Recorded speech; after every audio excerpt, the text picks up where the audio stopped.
नमस्कार. मी सौ वंदना तरकसे स्वअनुभूतीत आपले सहर्ष स्वागत करत आहे. कोसळत्या जलधारांच्या वर्षावात हिरव्यागार निसर्गाने उत्साहाने श्रावण मासाचं स्वागत केलं आणि नवनवीन सणांचं दान देत श्रावण उल्हासाने प्रविष्ट झाला. पहिला श्रावणी सोमवार झाला, मंगळागौर झाली आणि आता वेध लागले ते पहिल्या श्रावणी शुक्रवारचे, अर्थात जरा जिवंतिका पूजनाचे. यावर्षी नागपंचमी ही त्याच दिवशी आल्याने दुग्ध शर्करा योग जुळून आला आहे. हल्ली शहरांमध्ये बऱ्याच कुटुंबांमध्ये जरा जिवंतिका पूजन वेळेअभावी वा महत्त्व न कळल्यामुळे होत नाही. का करावी ही पूजा? या पूजेमागील अर्थ काय हे बऱ्याच जणांना माहीत नाही. मातृशक्तीकडून आपल्या अपत्यांच्या मंगल कामनेसाठी केली जाणारी ही जिवतीच्या प्रतिमेची पूजा अत्यंत अर्थपूर्ण व महत्त्वाची आहे. काही ठिकाणी या जरा जिवंतिका पूजनाची सुरुवात आषाढी अमावस्येला म्हणजेच दीप अमावस्येला करतात, तर काही ठिकाणी पहिल्या श्रावणी शुक्रवारी. वरवर पाहता या जिवती प्रतिमेत परस्परांशी संबंध नसलेल्या वेगवेगळ्या देवतांच्या प्रतिमा आहेत. प्रथम नरसिंह, शेजारी कालियामर्दन करणारा कृष्ण, मध्यभागी मुलांसह जरा व जिवंतिका आणि सगळ्यात खाली हत्तीवर आरूढ बुध आणि वाघावर बसलेला बृहस्पती यांच्या प्रतिमा आहेत. काय आहे या प्रतिमांमागील रहस्य? चला जाणून घेऊयात. प्रथम प्रतिमा आहे ती नरसिंहाची. भगवान विष्णूंचा चौथा अवतार असलेले नरसिंह भक्त प्रल्हादासाठी प्रगट झाले. दैत्यराज हिरण्यकश्यपूच्या राक्षसी प्रवृत्तीपासून बाळ प्रल्हादाचे रक्षण करणे हाच या अवतारामागील मूळ हेतू. बाळ प्रल्हादाप्रमाणेच आपल्याही अपत्यांचे दुष्ट दानवी प्रवृत्तींपासून रक्षण व्हावे म्हणून प्रथम नरसिंह पूजन केले जाते. द्वितीय प्रतिमा कालियामर्दन करणाऱ्या कृष्णाची. नाग आणि कृष्ण हे दोन्ही श्रावणातील आराध्य दैवत.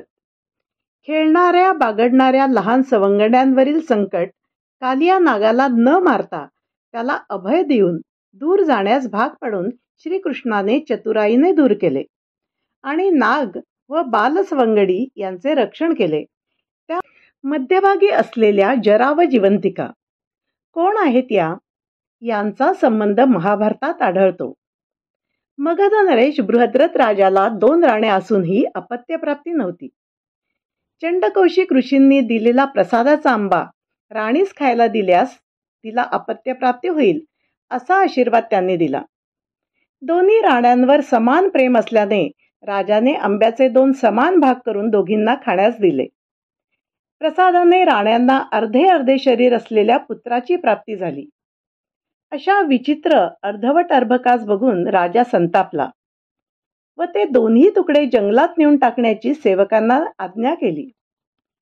जंगलातून जाणाऱ्या जरा नामक यक्षिणीने ते 2 तुकडे बघितले आणि अवयव सांधण्याची कला अवगत असल्याने तिने ते दोन्ही तुकडे जोडले आणि संपूर्ण अर्भक तयार केले. ते सांधलेले अर्भक बृहद्रथ राजाला नेऊन दिले.